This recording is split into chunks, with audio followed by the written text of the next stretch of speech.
E agora nós vamos conversar com o psicólogo Dr. Nelimar Ribeiro. Tudo bem, doutor? Tudo bem, Soninha? Prazer falar com você. Prazer é meu. Você me disse que hoje gostaria de falar sobre o comer emocional. Como duas emoções sabotam sua dieta. Isso. Esse foi um tema sugerido por uma parceira minha, lá do Instituto, a Meline Dias. E ela sugeriu que eu falasse sobre as questões alimentares e a psicologia. Esse comer emocional é justamente a nossa fome, que não é fome.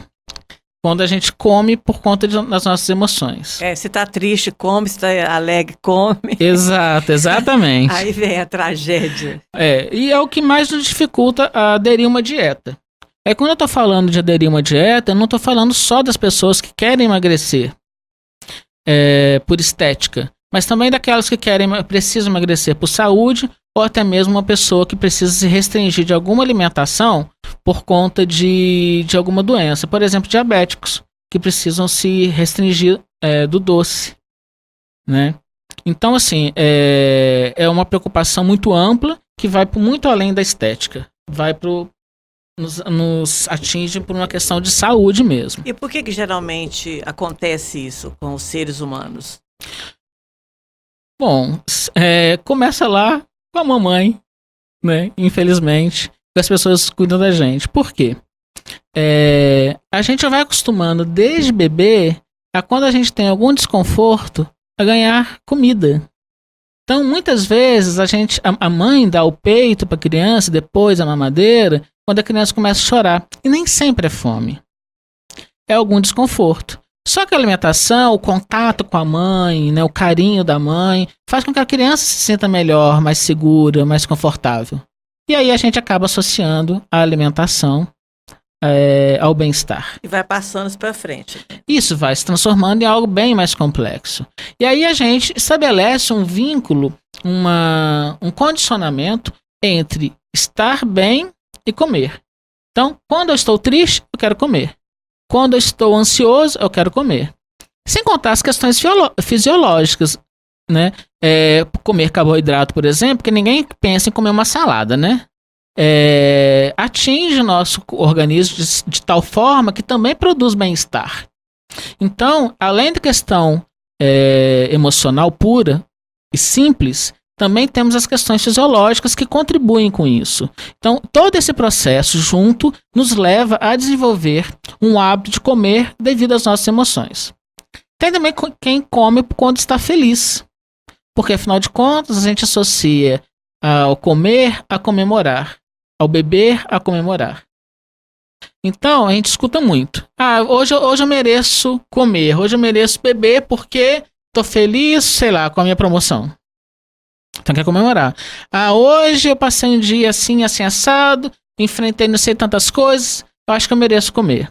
São pensamentos sabotadores que nós vamos criando. Merece um drink, junto com o drink vem a comida. Vem a comida, vem outras coisas, né? Quem nunca fez isso? Eu acho que raras pessoas não têm esse tipo de comportamento. E aí esse comer emocional, ele dificulta muito a gente aderir a dietas. Por qualquer motivo que seja, que a gente deseja aderir a essa dieta.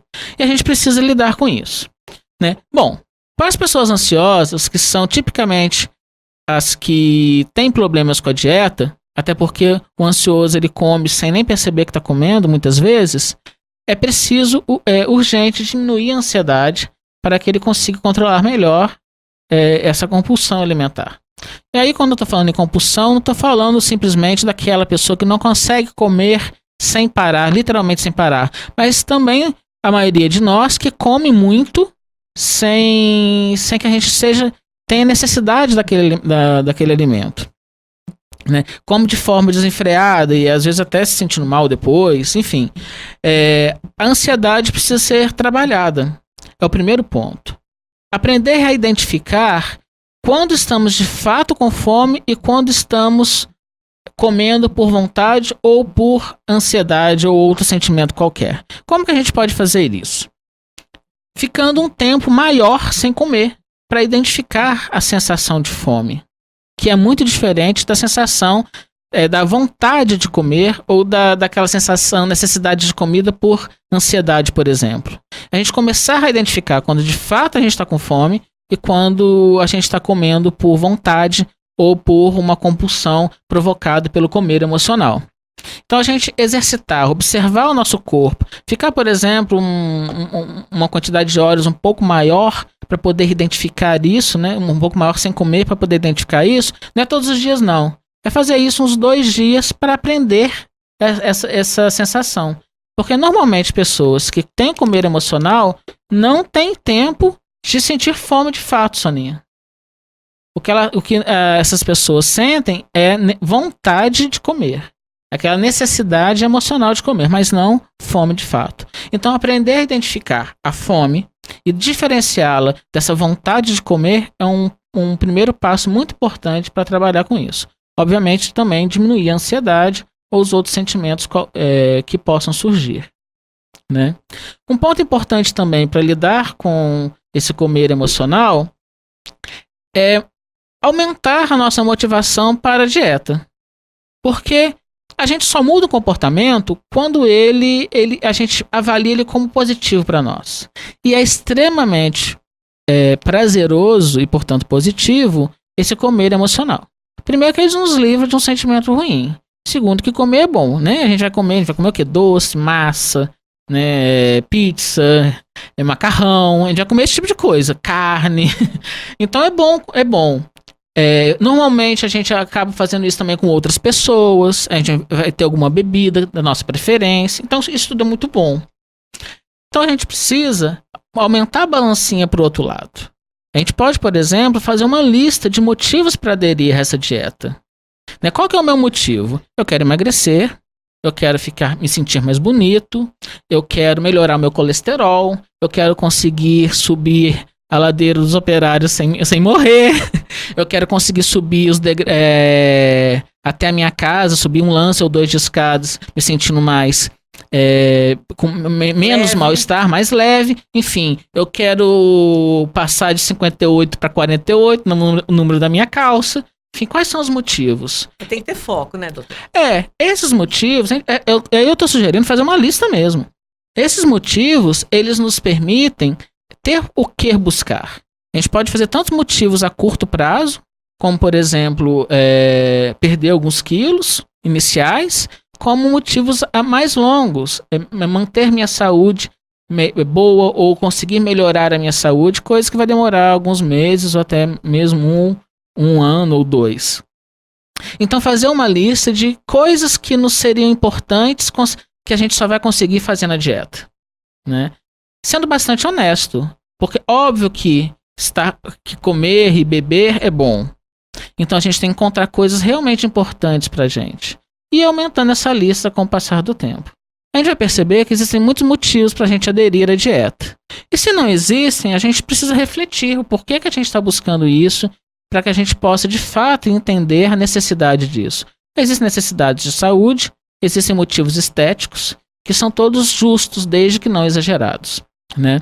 Então, a partir dessa motivação, essa balancinha aí, pesando os prós e os contras da dieta, a gente vai, aos poucos, enfrentando as dificuldades que surgem. Uma dificuldade muito frequente são os pensamentos sabotadores. Coisas como, só um pedaço de bolo não tem problema, mas é um pedaço de bolo hoje, um pedaço de bolo amanhã. Já saí da dieta hoje, o que adianta? Bom, adianta que se você voltar para a dieta hoje, amanhã é melhor do que não voltar nunca mais. É um pensamento sabotador muito comum. E outros mais. A gente vai desenvolvendo, cada pessoa, os seus próprios tipos de pensamentos sabotadores, né?